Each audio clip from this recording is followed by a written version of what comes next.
taxes, you're not going to be able to maintain that anyway. You got to be real about this You thing, have to be. Minister Daryl. You do. You do. You might be riding for a month or so, but then you got to realize after that month or so, that car going back on that lot, It's going right back and on that the man lot. gonna resell that car again. And we've And then you can seen say, that. "There go my car. That wasn't your Exactly. car." Exactly. You gotta be real. And I often tell clients, if you're gonna get like $2,500 or more back, try looking at paying cash for it. Find you something that you can get off, get a decent used car. Might be a few years old, might have some miles on it that somebody's took care of, has a clean Carfax, but it's yours. That peace of mind of knowing that at the end of the day, there's nobody gonna be looking for this. It's mine. As opposed to you get a like $1,100 from your tax refund. Mm-hmm. You go out there and you put down $1,000 of it. Mm-hmm. You end up with a $300 a month car note that you really can't afford. And then here you are, you're buying the car in March, but in August it's gone. Right. Then you've lost the car, Yeah. and you've lost your $1,000 Right. because you're not getting it back. Mm-hmm. So I try to tell people to steer them into going to the auction. They do have now public auctions as well as the dealer auctions.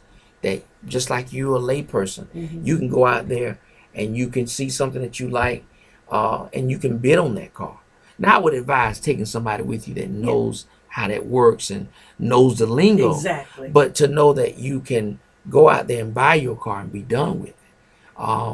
Now the only catch to that is, if you buy it, it is as it sits. That's right. It doesn't, and you don't get a Carfax with it. You don't get well, it depends on the dealer. Some dealers that are represented will give it to you.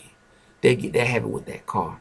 What you mean, if they're good car dealers, or if like if they're reputable wholesalers at the auction. Okay. A lot of auction reps that are selling their particular vehicle, they will let you know that when they get up there on the stand and say, "Look, I got a 1989 Lincoln Town car for sale. Has a Carfax, clean title." Something you want to hear for that. Yeah. If that auction rep doesn't say that, you might want to pass. Okay. So you want to look for that. If this says clean Carfax, but if this says because they have to disclose it in North Carolina, if they say it's a flood vehicle, salvage history, you might want to stay away from that unless you're somebody that you're mechanically inclined. You love to fix on stuff. So even if it had a salvage history, you can work with it. But most clients are looking for something that you can get in there, drive it for 2 to 3 years with trouble-free driving for something under hopefully $3,000. So that's the key. You gotta tell people you have to pay attention to what they're announcing, and if they tell you, because I used to be a car dealer, so I know the lingo. They say title attached, that means the title's not there. And you don't want to buy, I would say to a layperson, stay away from buying a car that the wholesaler or the auction rep does not have the title there. You want a car where when they go up, bring the car in front of the people, he'll say, "Look, title is here, clean title, ready to roll." Okay. There is a term that they will use sometime. It'll say selling with a drive.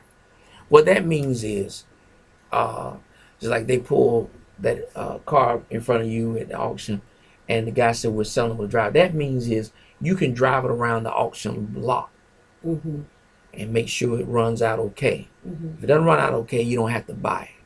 But now if they selling it as is, as it sits, you get it out there and it blows up, that's your car. But if he announces at the time, and usually what'll happen, they'll have a green light that'll say with drive, or to say title attached for a red light, or it'll have a light for salvage. You want to watch those lights and listen to what they're saying, because nowadays they have opened it up where the public can go in and buy right alongside dealers at some auctions. Then they still have the exclusive ones just for dealers. But I tell people going into that, understand that if you go out there and they accept your bid, you keep putting your hand up for the bid, and they accept your bid, there's no return. It's not Walmart. You have to take that car home. So that's something to keep in mind. I want to also let people know about the credit cards. The student loans are something that get people in a lot of trouble. That's something that we find we're seeing on a lot of people's credit files. They go out there, they borrow all these student loans. We've got one client that has spent 8 years with student loans and has not finished not one course. And he owes, I would say, rough estimate about $40,000 just in student loans that he hasn't paid back, nor has he gotten a degree to show for all that running and getting these student loans. So,